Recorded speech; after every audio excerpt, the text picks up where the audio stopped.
Hi, Sophie. Hi, Zachary. How are you? Good, good, good. And you? I am great. Yeah, so let's get started. I'm so excited to be here with you. Hello, everyone. Welcome to our Lunch with Alsace on Instagram. Um, I am Zachary Sussman. Today we are going to be talking about Crémant d'Alsace, one of my favorite sparkling wines, and our guest is Sophie Barmès of Domaine Barmès-Buecher. I hope I pronounced that correctly. You pronounce it perfectly, Zachary. Fantastic. Okay, my wife who speaks French would be very proud of me.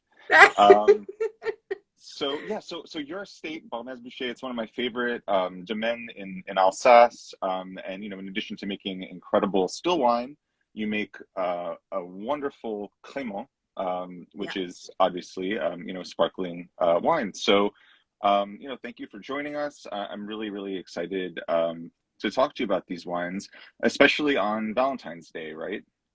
Because we're supposed to be drinking sparkling wine on Valentine's Day. At least that's what the conventional wisdom says. But It is yeah, go it ahead. is a special day today, and it's an honor for me to spend here. It's the evening. It's 6 o'clock p.m. So I'm very happy to spend this moment with you and to share my Valentine's aperitif with you. Fantastic. So what I was going to say though is that, and I wonder if you agree with me, one of the main points that I make in my book, Sparkling Wine for Modern Times, is that you don't have to just drink sparkling wine on special occasions or Valentine's Day. It's great to do it then. But, in my mind, Crémant d'Alsace really embodies this idea of sparkling wine as an everyday luxury. It's like the perfect weeknight bottle of wine. So I'm wondering if you agree with me that it's good for today on Valentine's Day, but really any time too.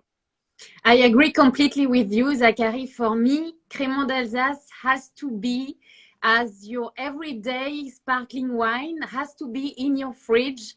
Yeah. For me, seriously, it's a real sparkling wine that you can pair easily for aperitif, but also with food, with Yeah. a fresh salad, with for all the moments. It's very good price and quality ratio too. Not too Hmm. expensive, but and of course, if you can find a crémant made by a family Hmm. working like us biodynamically with their heart, Yeah. that will make sense, a lot of sense. Yeah. The producers that I love, it's usually the small family estates who are making wines with a lot of passion, a lot of dedication and care. And that certainly comes through in your wines. So why don't you tell us a little bit about your family domain, the history of the winery, and because I know it goes back quite a long time. Okay, Yeah. yes, so we are a family business. We own today 18 hectares of vines located on 5 different villages. Our richness is that we have a huge mosaic of terroir. I wish that everybody can come one day in Alsace to see our beautiful area. Mm. And we produce 15 different wines per vintage. We do from dry wines to sweet wines, red wines, and this special sparkling wine, our Crémant d'Alsace. We are working biodynamically since more than 20 years now. Wow. So it's quite a long time, and it's a real benefit for our quality and for our terroir. Yeah, so it's this is what makes Alsatian wine unique. It's this range from the dry wines to the sweet wines, the sparkling wine, the red wines. You can find all type of wines in our region. Yeah. No. Absolutely. And how about you in terms of how long have you been working with your family at the So winery, and sort of what's your role in the yeah, process? I joined the Domaine, the family business, in 2010. So yeah, now it's more Okay. than 10 years. The times goes fast, and I'm involved in all the commercial parts. I'm very lucky to sell all these good wines made by my brother. My brother, he's the winemaker. Okay. He takes care of all the production side, and I sell them. And my mother is in the middle between my brother and me. She takes care of this beautiful domain and baby that's my father and my mother grow. Yeah, so you feel like you're inheriting this this work and the heritage of your family. It's the next generation. Yeah. And I'm very happy and proud because we made our wines from our own vineyard. Everything is done by us. Everything is hand-picked. So we follow all the process from the beginning in the vineyard to the bottle. And we do everything by ourselves. So that's, for me, a gauge of the quality and what we made. And we can make it with love. Absolutely. So speaking of quality, I think we should taste your crémant. Absolutely. Yeah, because quality is certainly one word I would use to describe it. It's truly delicious. So yeah, I'm just curious to hear your take on sort of what makes your crémant unique and sort of the style of crémant that you are going for with your family. Yeah, I will explain you what makes it unique. It is a crémant brut nature, zéro dosage. So I don't know if everybody understand. I will try to explain it easily. So there is no sugar addition. So it is different from an extra brut or brut. Here it is a brut nature, zéro dosage. So there is no sugar addition at any moment of the process. So no chaptalization, no sugar added at the disgorgement, no sugar addition at all. So it's the real result of the grape we picked in the vineyard. So that's very important for us because it reflects the result of each vintage. There is no maquillage. Right, no makeup. No makeup. That it is the purest, the more honest way to make the crémant, and it is risky for us making the crémant in that way because you need to be sure in your quality. You need to pick high quality grapes, right? Because you add nothing after, right? And it makes it much more digest. It's better for your health, for your body, as it is natural. So to make it in that way, we need to pick the grapes much riper than what is made usually for a sparkling wine. So we pick the grapes riper, and so we don't need to add anything. Right. We in our process, it's like we do a still white wine without bubbles. For us, our crémant is made like a wine before to be a sparkling wine, and that makes it much more gastronomic, much more vineux, like a champagne, for example, with very fine bubbles, with a lot of character. Right. So it sounds like what you're describing is that you consider it a wine, like any other wine. It just happens to have bubbles, but it's really a white wine that is, as serious as any of the other wines that you make. Yeah. Yeah. Exactly. Yeah. And so the idea to not add the dosage, I think that's becoming more popular. Would you say that it's just a way to let the terroir express itself more? Yeah, much more. It's the way to express the terroir, absolutely. But and today you see more and more crémant making that way, but we make it since the beginning of the 90s.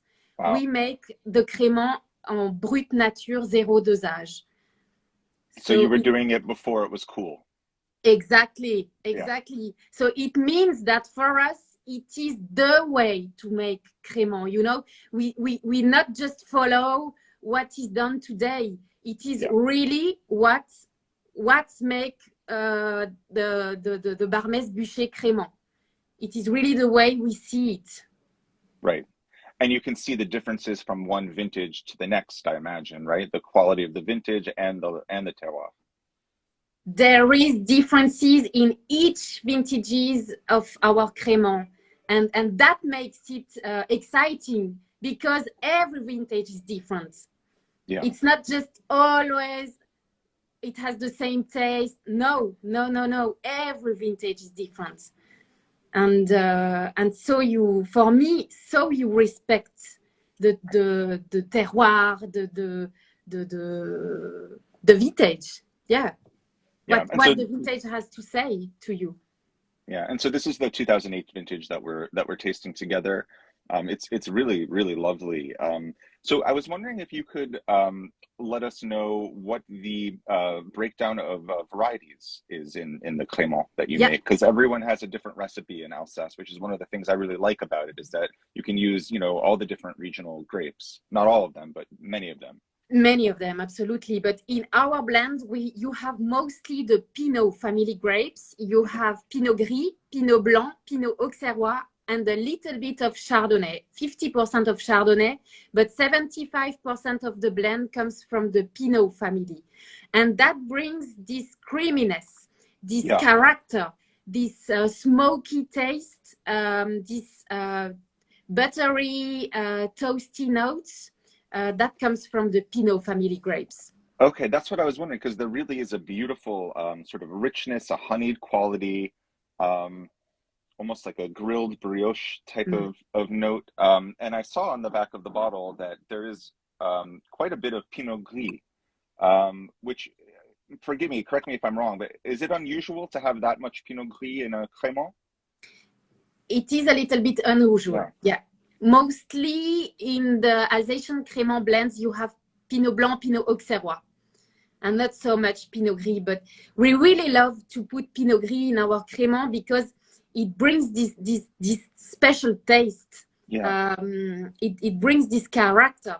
And it comes from very special parcels, from hillsides here in the village, from clay and limestone soils. So it's not just, you know, the young vineyard located on the plain, yeah, you know, the easy working parcels. No, we use hillside parcels, old vines, to complete this blend and to bring character, yeah, all this taste. Yeah, it's not a wine that's made as an afterthought with just the young vines that you don't know what else to do with. It's really a serious wine that comes from some of your top vineyards, is what you're saying. Exactly. Yeah. So how do you like to enjoy this wine at home?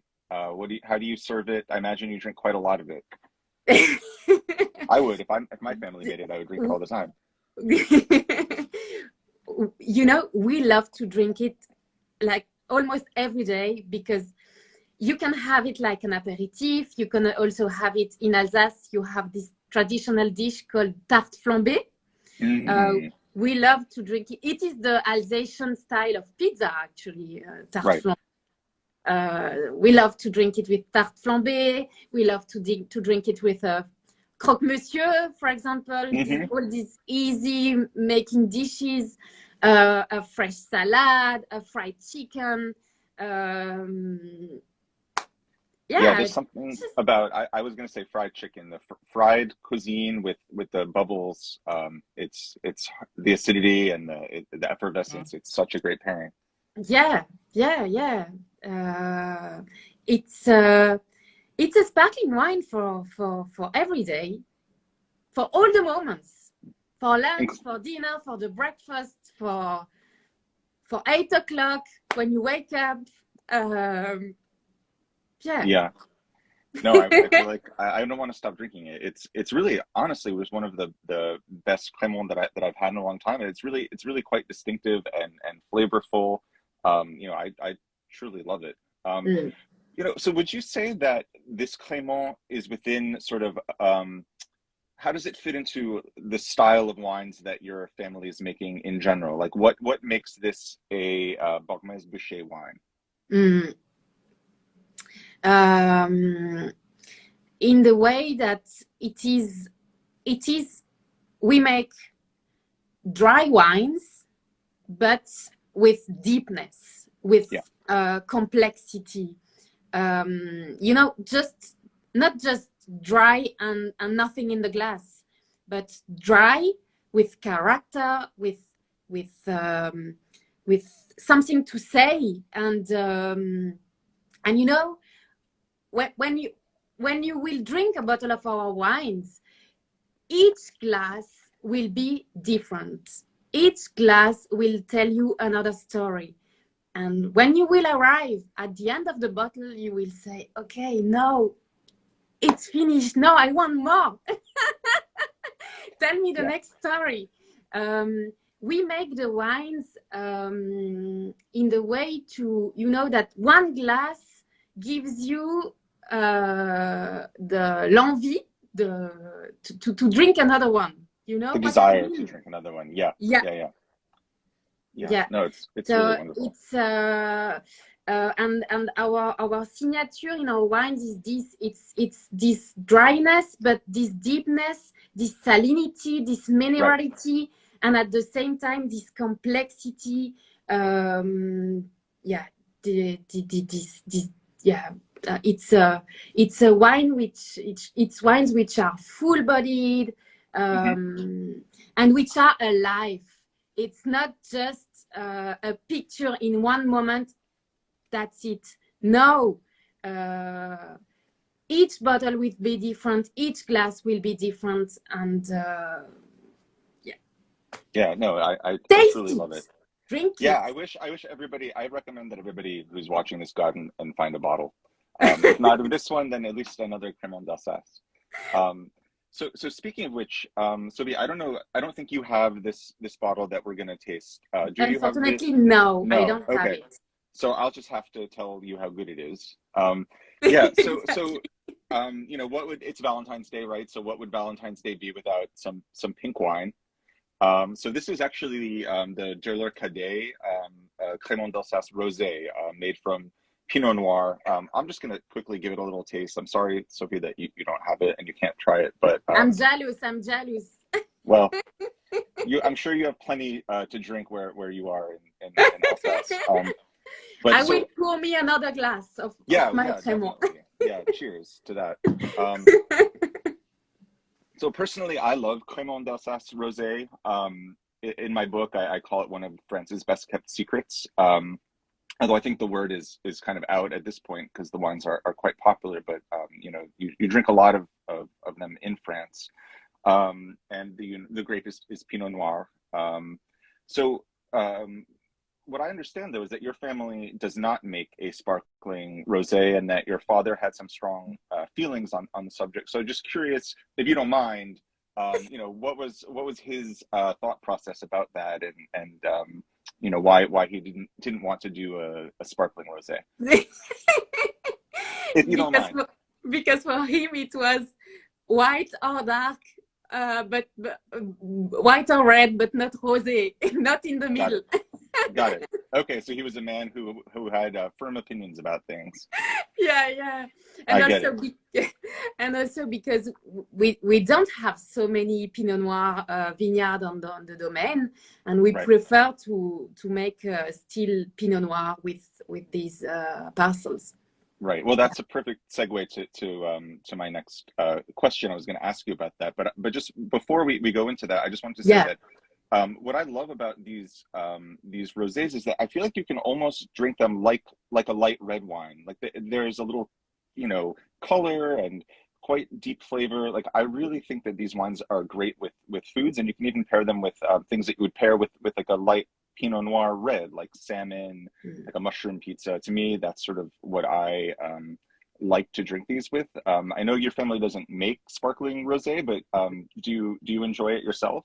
Absolutely, absolutely. And I think that it's the rosé is a sparkling wine that can pair easily with Yeah, many dishes, as you say. Yeah. yeah. So you do, as you said, make some really interesting red Pinot Noir, still red wine from Mm. Pinot Noir. And I think that might surprise some people because historically we think of Alsace as a white wine region and as one of the great white wine regions in the world. But more recently we're seeing more Pinot Noir come out of Alsace. So I'd love to hear your thoughts on that. Yeah, and today there is more and more Pinot Noir grapes planted in Alsace.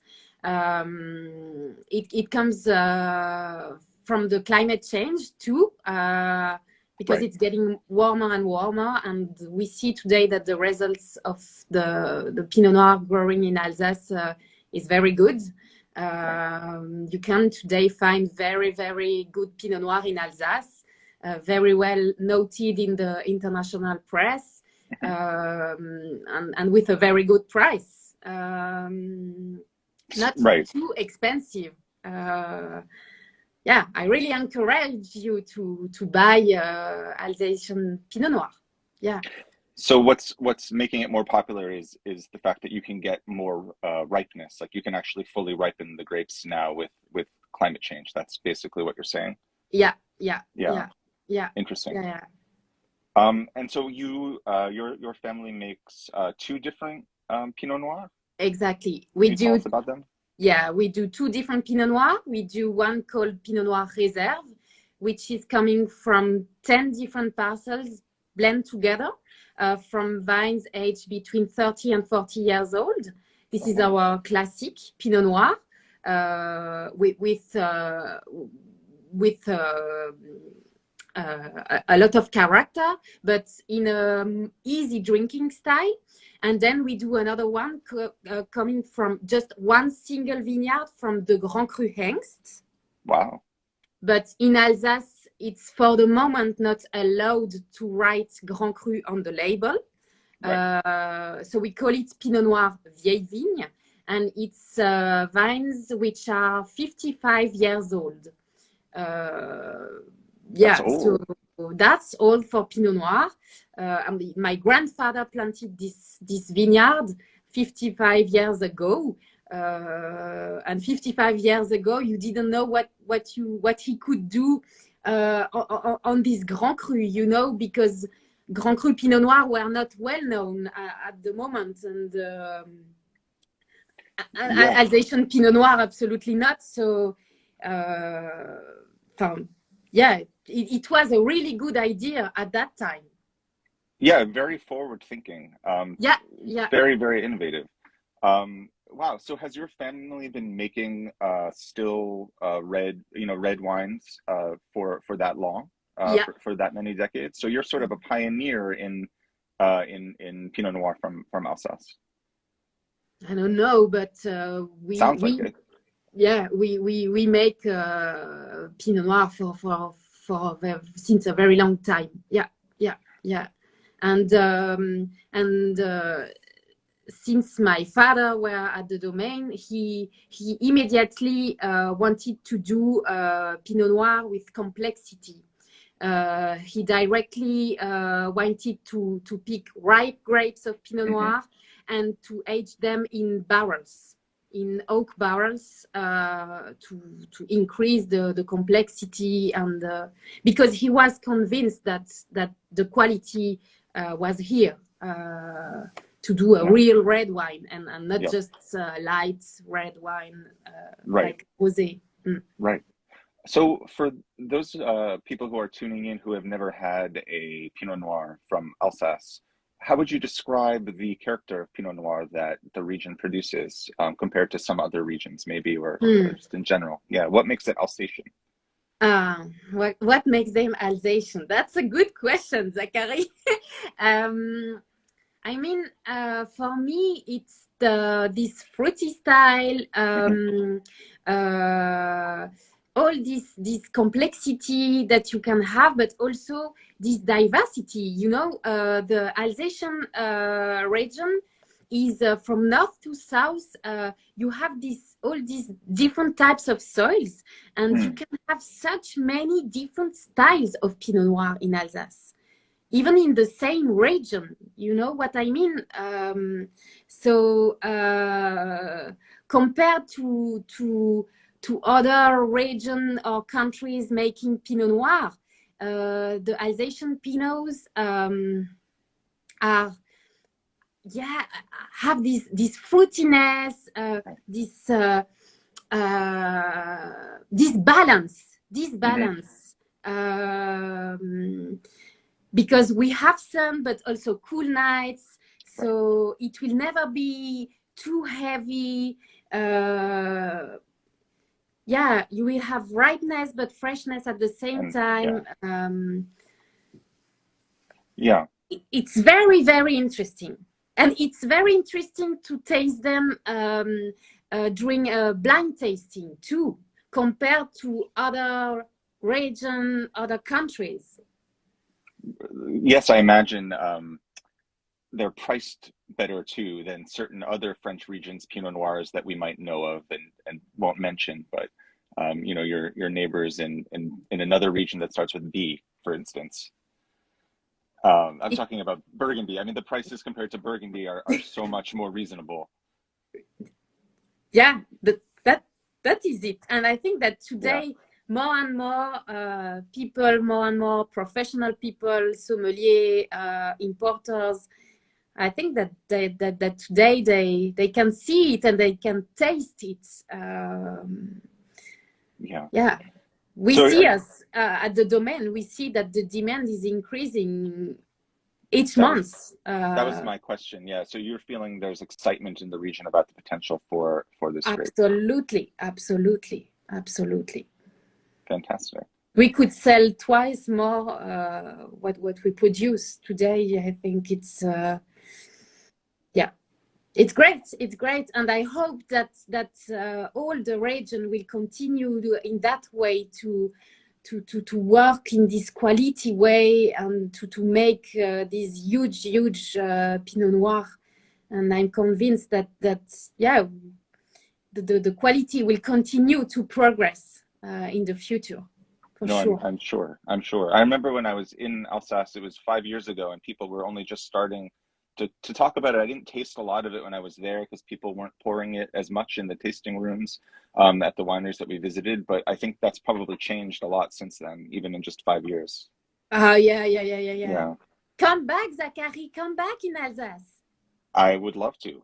I will take you up on that. You might regret having publicly invited me, because I will come. So I know we only have a couple more minutes, so I wanted to ask, what are you going to be doing with your sparkling wine tonight? You know, you're going to finish the rest of the bottle, I imagine. So, you know, it's Valentine's Day. What are your plans for how you're going to enjoy your Crémant this evening? I hope that my husband, when I will come back home, will have prepared a dinner with chandelle. Yeah, with candles, candlelight dinner. I'm not sure it will be like that, but and then why not with with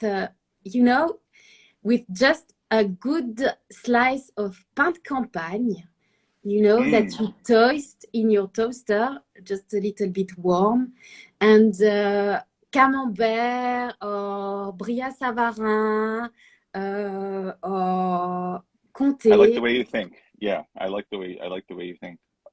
Just a simple dinner with bread and cheese. Just a simple dinner with pâté and 3 different types of amazing French cheese. You live very well in Alsace, don't you?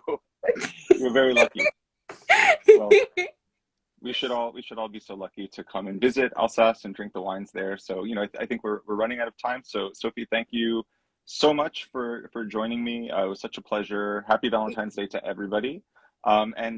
Just as a closing remark, this series is going to continue every month, this Lunch with Alsace series. So follow at Drink Alsace on Instagram for more info. Again, thank you, everyone. Cheers. Thank you, Zachary. Happy Valentine's Day. Cheers. Happy Valentine's Day. To you bye too. Bye. Okay. Thank À you. bientôt. Bye. Thank you. Bye.